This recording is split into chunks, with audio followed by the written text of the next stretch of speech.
As Prince Harry, he's been a subject of global fascination and intense media scrutiny.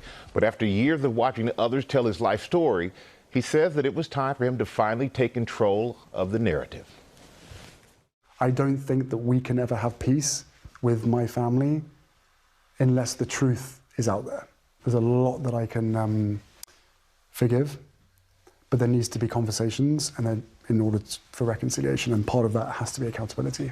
In his new memoir, Spare, Prince Harry writes about the British royal family's complicated relationship he says they have with the British press and chronicles the family dynamics that led him and his wife Meghan to step back from royal life. Share with me the significance of the title. Within the family as such, there's the spare and the heir. My brother being the heir and me being the spare. And so I think it was just a really good opportunity to choose a title that had been somewhat used against me for a long part of my life and own that title. To the outside world, Prince Harry and his brother Prince William have always appeared close, seemingly bonded by the death of their mother, Princess Diana, when Harry was just 12.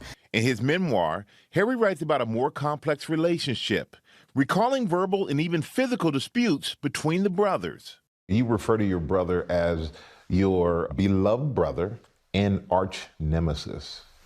Strong words. There has always been this competition between us, weirdly. Again, I think it really plays into, or is played by, the heir spare and the British press's part in that, right? They pitched the Waleses, right, of which Kate and William are now, against the Sussexes, me and my wife. They always pitched us against each other. They pitched Kate and Meghan against each other. So when they pitched them against each other, do you think that it made them kind of go against each other? Yeah, I mean, without question. Harry claims members of the royal family and their staff fed stories to the press and refused to set the record straight on false reports, especially about his wife Meghan, shifting a negative spotlight onto her in order to protect other royals. Do you have any examples of some of those stories? There's a whole handful of examples in the book. It's so petty, but it's the bridesmaids' dresses. Yeah. Right?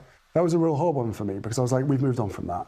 But while I was writing the book, we were on version 29 or 30, all of which involved my wife supposedly making numerous people within my family cry, which just simply wasn't the case. For historical reference, like, the truth needs to be there and it needs to come from me. How would your mom feel about your relationship with your brother now? I think she'd be sad. I think she'd be looking at it long term to know that there are certain things that we need to go through to be able to heal the relationship. I think she would be heartbroken that it's ended up where it's ended up. I think she'd be heartbroken about the fact that William, his office, were part of these stories. And William and I made a pact, made a deal that no matter what, we would never let our offices fight against each other. You think he broke that pact? Yes, no, the people that he employed broke that pact. Do you think you have any responsibility in the breakdown of the relationship? I'm without question, I'm sure. But what people don't know is the efforts that I've gone to resolve this privately, both with my brother and with my father. Harry also writing about family issues with his father, King Charles, and his wife, Queen Consort Camilla, saying both he and his brother asked their father not to marry Camilla, but that he also wanted his father to be happy, writing, quote, "In a funny way, I even wanted Camilla to be happy.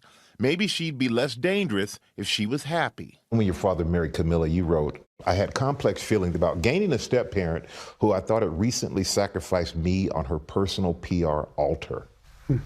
What had she done at that point, you felt? I have a huge amount of compassion for her, being the third person within my parents' marriage. And she had a reputation or an image to rehabilitate.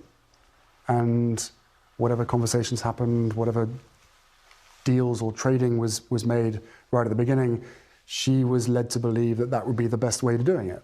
And what is your relationship with Camilla now? We haven't spoken for a long time. I love every member of my family. despite the differences. So when I see her, we're perfectly pleasant with each other. You know, she's my stepmother. I don't look at her as an evil stepmother. I see someone who married into this institution and has done everything that she can to, you know, improve her own reputation and her own image for her own sake. As his relationship with Meghan got more serious and dominated headlines, Harry believed his father and Camilla got jealous. I was surprised when I read that you're in the car with your father and your brother. Kind of casually brings up Meghan, and then casually drops in that he doesn't have enough, he wouldn't be able to support you both. How did that make you feel? Where did that come from? It's a funny one within the family, right? My father was ultimately responsible for both me and my brother and, you know, our partners and our families. So it did seem a little bit strange that somehow the rules were being changed, or that I was being guided on a very different path, or at least my partner was being guided on a very different path, should we end up getting married. Harry says women who marry into his family face intense media scrutiny, but when it came to Meghan, he says the British press used her race against her. My wife is not visibly black, but that's who she is. The way that they speak about her and the way they treat her is incredibly relatable to everybody else of color.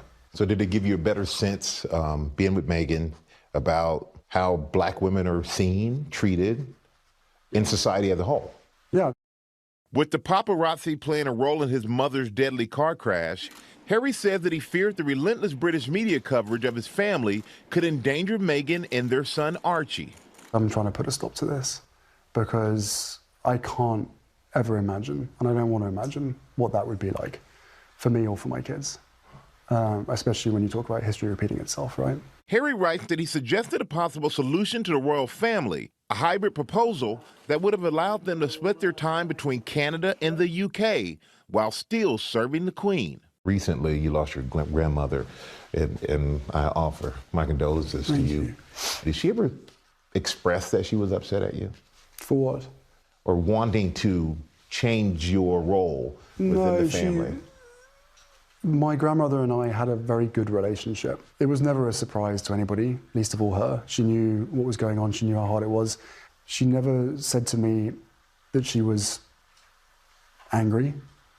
I think she was sad that it had got to that point. Harry says his proposed plan was ultimately denied, and his security, which was funded by UK taxpayers, was taken away from him. There was no compromise with the family? No, which was really sad because I still to this day believe that this was entirely possible. There are going to be people who say, why don't they either be in or get out? Because if you get out, there's no hypocrisy. I can't ever get out.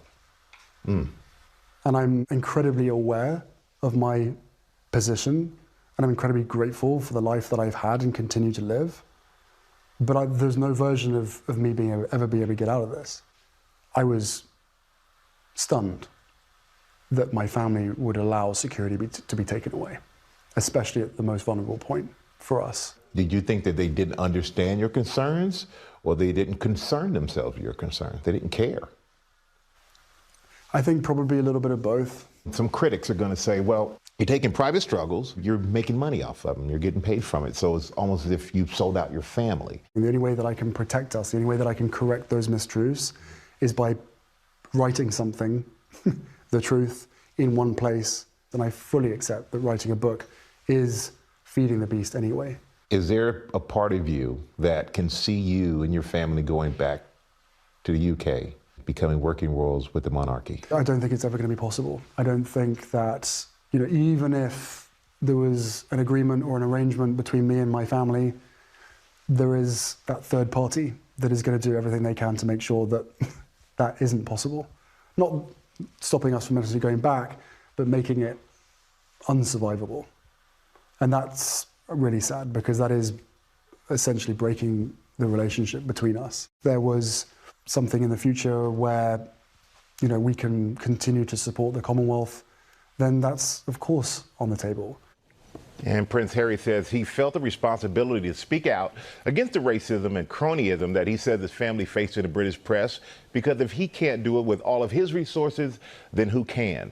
He also hopes that by exposing the relationship he describes between the family and the press, it will stop and hopefully protect other members of the family and future generations to come. In our next hour, Prince Harry talks very candidly about his mental health struggles, the moment he finally accepted his mom's death, and how he still feels her presence today, especially as a father of two. Also, Prince Harry, in his own words, half-hour special will stream on ABC News Live and Hulu tonight at 8:30 p.m. Spare is available everywhere tomorrow. Boy, that breach is so deep in that family. So deep, and he's very honest about it, George. He does not hold back at all. It seems like he is wanting accountability before there can be any sort of reconciliation. Yes, I think he's willing to admit his fault and hopes that others will